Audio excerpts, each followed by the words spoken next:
Yes, that was the one that shows me that. Okay, thanks, Bert. Yep.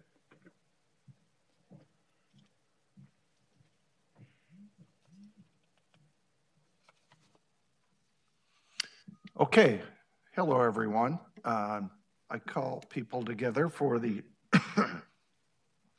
March 21st, 2022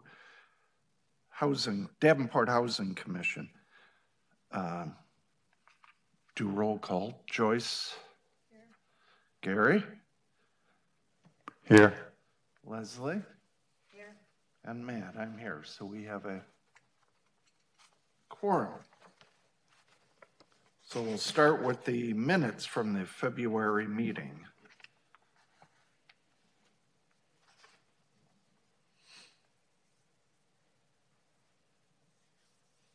And ask if anyone has any additions or corrections to that.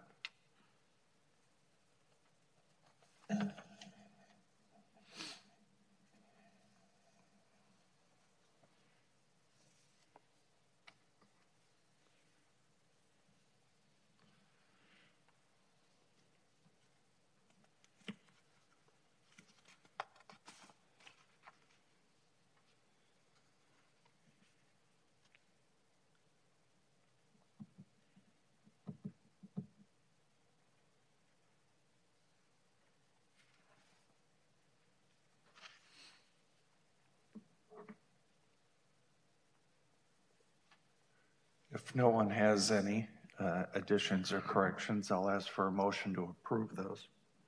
I make a motion that we approve the February minutes. Second. Great. Been moved and seconded to approve the minutes from the February 28th meeting. All those in favor say aye. Aye. Opposed, same sign. Hearing none. We'll move on to the next item, which is the financial reports for February.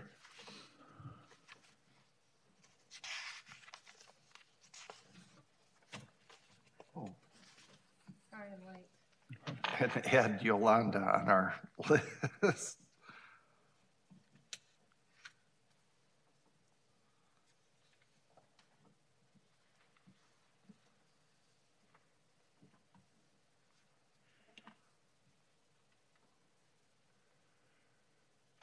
Joyce, you always seem to be more of the money per, pardon? These are all okay this time. Oh, okay, that's good. We're good. I always appreciate your attention to detail. So.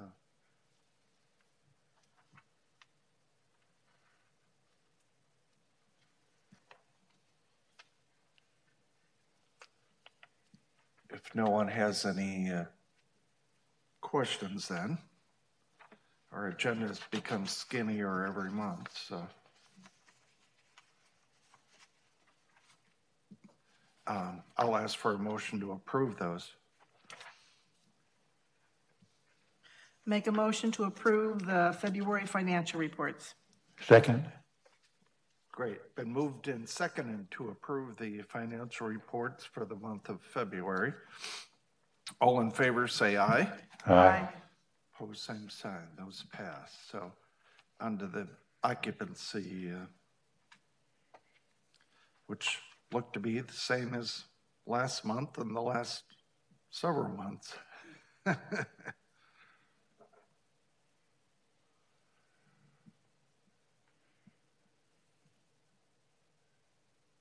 there's nothing there, I'll ask for a motion to approve those.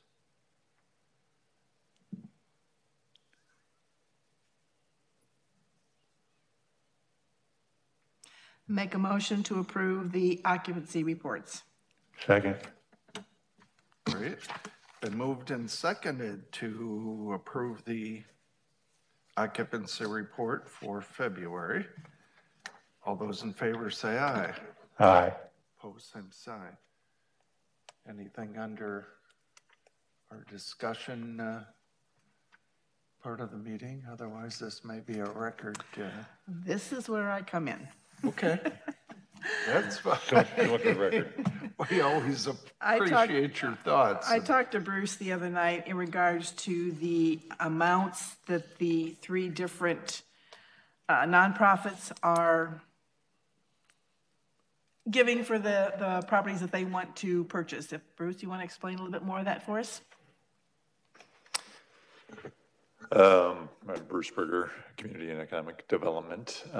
So the process, I'll back up a step maybe just first, but the process the city used to solicit interest in the 42 units, the 21 properties that are scattered site, we started with, and you guys have probably heard me say this before, but just making sure we're all on the same page. When we decided, housing not the city's core mission, and set about looking at selling the heritage and the scattered site units, we packaged them together. So we went out to the market first, and at council direction, that was our mission. As you know now, we ended up pivoting because there was national interest in the heritage property, but we didn't really find that what I call kind of the unicorn buyer that wanted and would keep as affordable the scattered site units and the heritage both. And so then the city council had staff pivot and say, we found the buyer we're looking for on the heritage. We'd like the scattered sites to remain affordable, and so why don't you first look to the tenants and then to affordable housing nonprofits locally who have affordable housing as their mission and have a good track record. So that's when we pivoted and we did what we call an RFI, a request for interest. And we, through that process, ended up finding the three nonprofits that were interested. At that time, we didn't ask for a specific dollar amount. We had a rough idea of where they might be, but we didn't know definitively, and it wasn't a formal offer. But it was enough, according to the HUD process, to at least start down the path. And so I think this kind of enters in, Commissioner Miller, about how did we land at the price. So the city council is poised to approve this week the offer from the three. Each of the three nonprofits did end up getting us an offer amount. It is less than the appraised amount. So the HUD requirement in the process is to do an appraisal, which is now a little late because the process has taken a while. But it's below the fair market value of the properties. And then HUD's process, which is not uncommon, we understand from HUD, but then there will be a 30-year requirement that those properties remain affordable.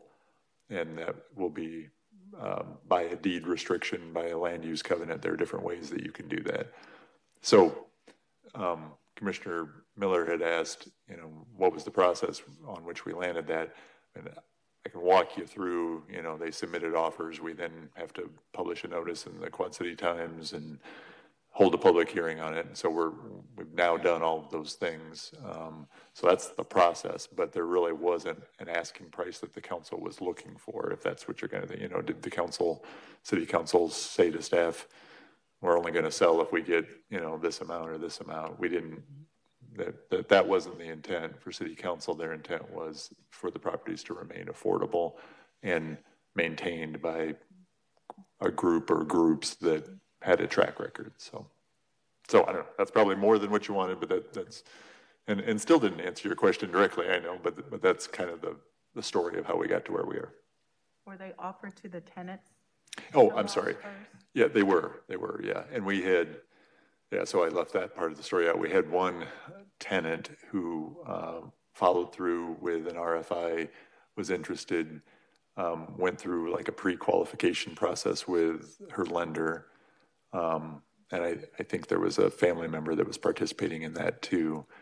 And we got all the way to this past fall. So we got, I'll say 9 months into it.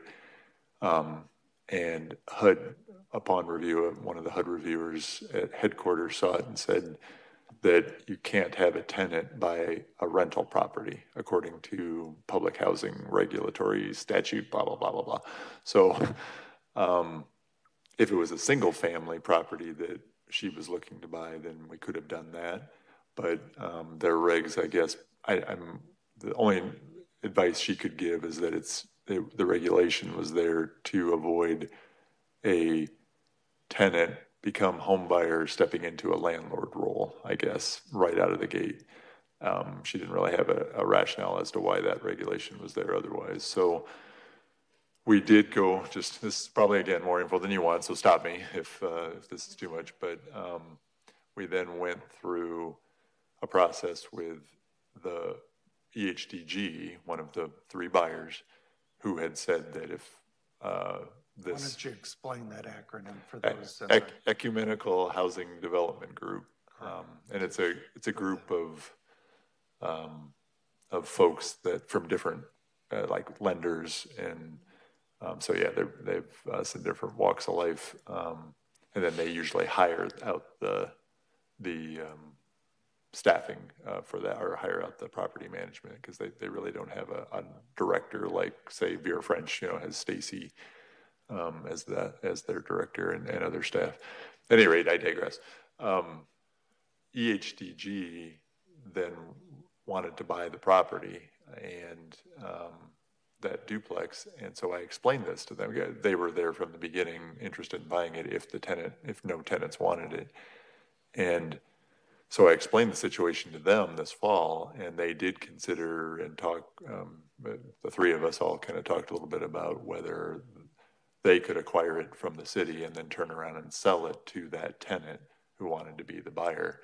But after talking through it a bit more, the tenant felt like maybe this wasn't the time, and as long as both sides of the unit, herself and the other tenant, could remain in place with vouchers that are yet to be issued, that maybe that's a good first path anyway, and they can consider homeownership down the line anyway. So it ended up being okay, but yeah, we did have that in the plan for a bid and thought that we might be going down the path of selling one of the properties to a tenant, but HUD put a stop to that. So we wouldn't have sold it to them. We would have simply sold it to the three nonprofits anyway, and then maybe something else could have worked out. But, and the same kind of situation sort of was there with Habitat from the beginning, where we thought Habitat wanted to buy, I think they thought 3 or 4 or 5, they weren't sure in the very early stages,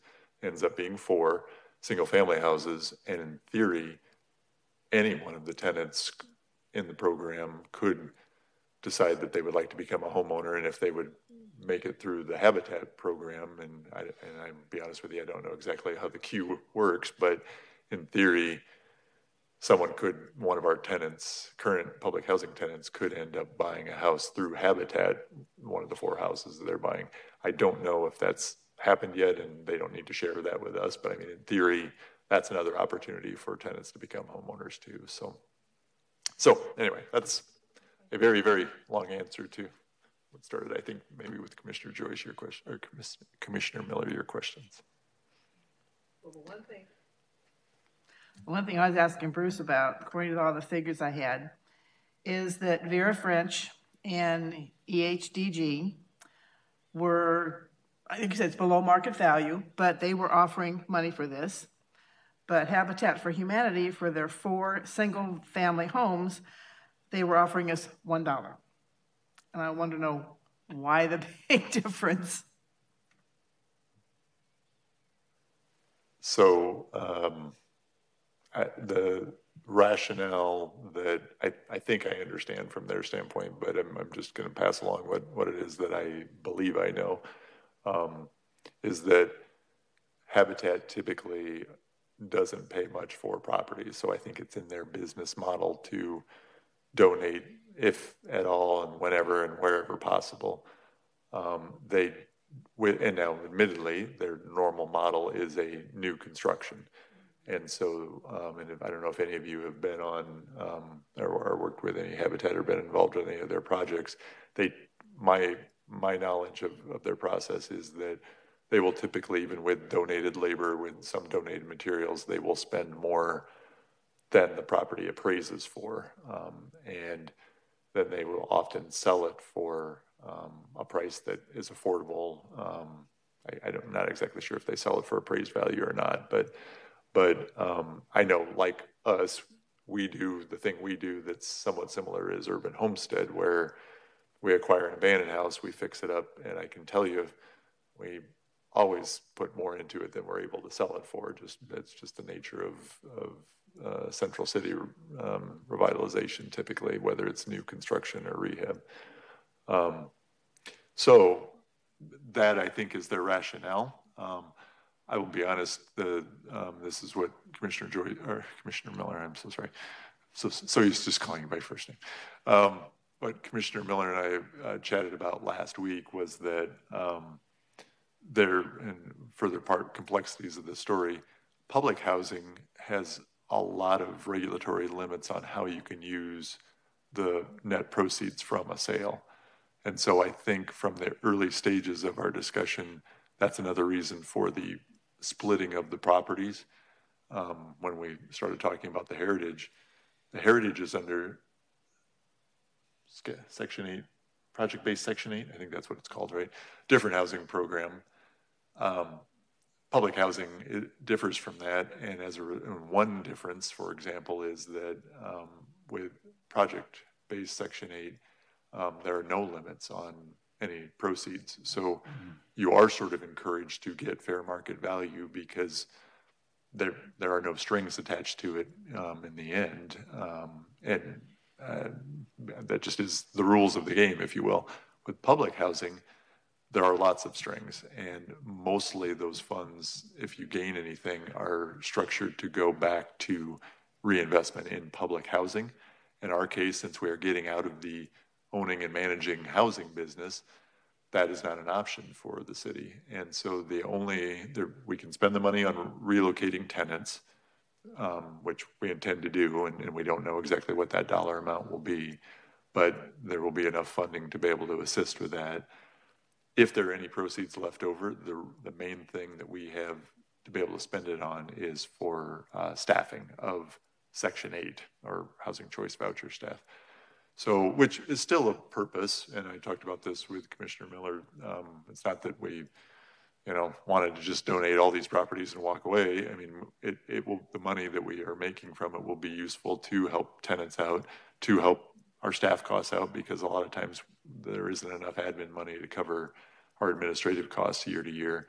So it's very important, but how much is not so paramount for us. And so in the end, it worked out well in that the three nonprofits were all coming together, coordinating with each other. The other two knew that Habitat was hoping to get the properties donated, but they were only acquiring 4 units as opposed to 14 units or 24 units in the case of the other two. And so they landed on this strategy and have brought it forward, and sharing it and looking at what we would do with the funding, the number is in a good range for us. So I think it's going to end up working out okay. But as you might ask, it's a good question to ask. It's somebody's getting them donated and somebody's paying a little bit of something for them. Very true, very true. They are so slightly different in terms of the dollar amount. But.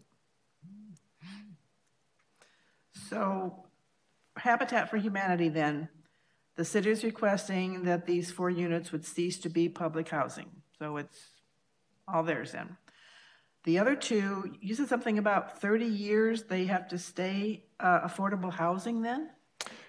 Actually, I believe all of the properties will have affordable housing requirements on them. Yeah. The 4 Habitat ones will likely have, I believe, a deed restriction or a covenant that will survive if that tenant sells, if that makes sense. So in theory, if you follow along a chronology, perhaps Habitat acquires from the city, rehabs the property, sells it in, let's say, 2023 to a low-income family. that family lives there for 8 or 9 years and then sells it, they're still underneath that affordability requirement, and who they sell to will need to be low to moderate income. Yeah. So it's a similar requirement to what Vera French and EHDG will be experiencing as well. It's just one is set up for home ownership into the future and one set up for rental into the future. So.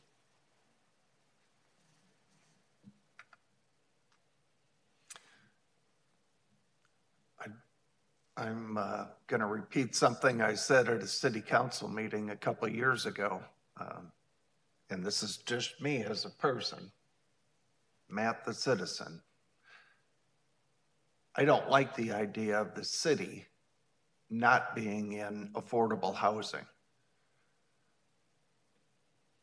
My theory, and maybe you call me a socialist, I don't see anything wrong with that. We have public libraries, we have public swimming pools, we have public parks. And when all those things first started, it was brought by a lot of so-called socialists from Europe. So I just wanted to say that as my personal feeling. I've got nothing against the city being in fact, I think that makes us a good place to live, makes Davenport a good place to live. So I just wanted to mention that. So I agree. Yes. I just wanted to vent a bit. So apparently, if I probably should have run for city council or mayor to get my opinion known better, but I spoke to several people and that came to no avail. So anyway, any other things on our discussion? I'm not sure who knows off the top of their head or the click of a finger to know the next meeting may be.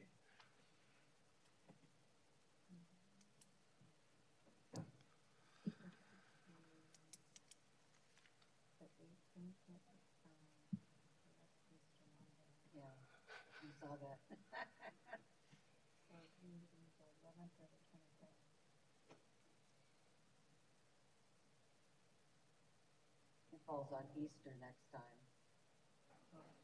No, Easter's the Sunday. The 30th. Yeah. Yes. Yeah.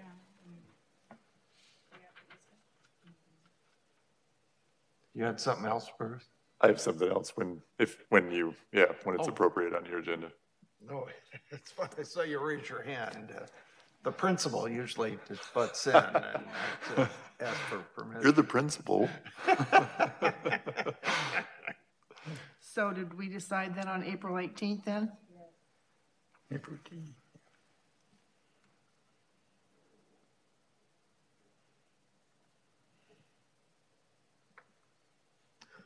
Okay.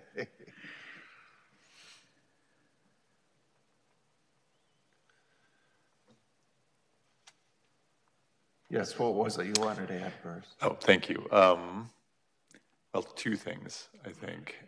So related to our topic of the sale of public housing, the brief update is we received word just, I guess it was late last week, that they approved it. So They being HUD? They being HUD. So the thing we've been waiting for that we submitted back in February of 21 has now been approved. I'll be honest with you, the detail associated with it is such that I couldn't really couldn't really clear some of the details out for you just yet. I think staff is going to be meeting tomorrow to kind of talk through some of those things, but they did approve it. It does have the affordability restrictions that we anticipated would be there. We do need to apply for vouchers for the, I think they announced we would get 42 vouchers, but obviously there are 40 occupied right now, right? So 40 will be passed along to those folks, and then 2 will be they go to the vacant units, but if they were occupied within the last, I think it's 24 months, they give them to the community as well, so, which is what we anticipated. So, yeah, and they said in the announcement we had talked about that. That was one of the litany of things that, they ask you in the application materials. So, that's a status update, I guess, for you. Also, by way of a status update, and it's just great when things come together at the same time, but unfortunately this isn't great news. Destiny has submitted her 2-week notice. She will be taking another position. So Destiny is leaving employment with the city. I think I'll be honest, I didn't actually clear it with her, and now I'm going on record saying it on the mic, but I mean, she won't be here for the next meeting, and I just felt like I wanted to make sure you guys knew. So feel free to reach out to her. She's informed staff. And that's the other reason for the meeting tomorrow, is to kind of walk through what things we can do before her departure. So that's that's with Abby. She's worked with several of you I know a long time. So our game plan. We do plan to post for the position, and we have nailed down with finance department and HR funding to continue the position. So we are going to be able to continue it. So there'll be perhaps someone new at some point, but it may take us a while. And in this current job market, that could be a little bit of a challenge. So, and we're going to be busy with some of the new vouchers and some of that relocation stuff too. So I'll apologize for staff in advance if we're a little slow in getting back with you if you have any questions too. But anyway, we can talk more about that later. I just wanted to pass those 2 updates along. Well, thanks for letting us know. I wish she was here to tell her, but yeah, she was sad that she couldn't. She was disappointed. She thought she was going to be able to be here today, but because she wanted to when she tell you and stepped say up to the plate after a terrible, unfortunate incident with the former director, which still breaks my heart. She's been wonderful. So, Are you going to have somebody in place in interim? I'm not. We were. I mean, so we've anticipated. If you recall, up until here just recently, we anticipated that we were not going to be able to retain the position anyway, and so we have started down the path of some training. Myself and Heather Johnson, and I think each of the housing coordinators probably is stepping in as needed as well, and so. I think we'll limp through. I think we'll be able to limp through without temporary staff, but we'll see. We'll see how things go too. It's I'll be honest. It's just I'm nervous about job market currently. you have a good person sitting right next to you. I know we do, and so we'll be opening up that position shortly. So we'll see. Recruiting time.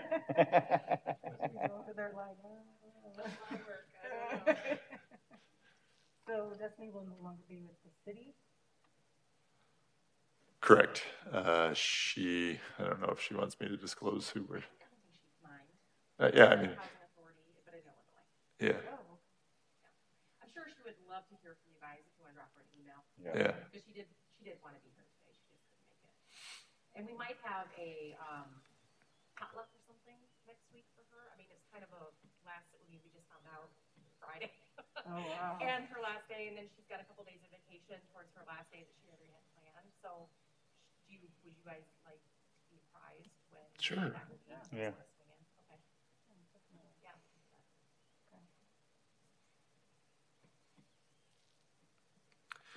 Good for her. Yeah. Okay, well, if there's no other questions or discussion, I'll ask for a motion to adjourn. Second. All in favor, say aye. Aye. Great. Thank you, everyone.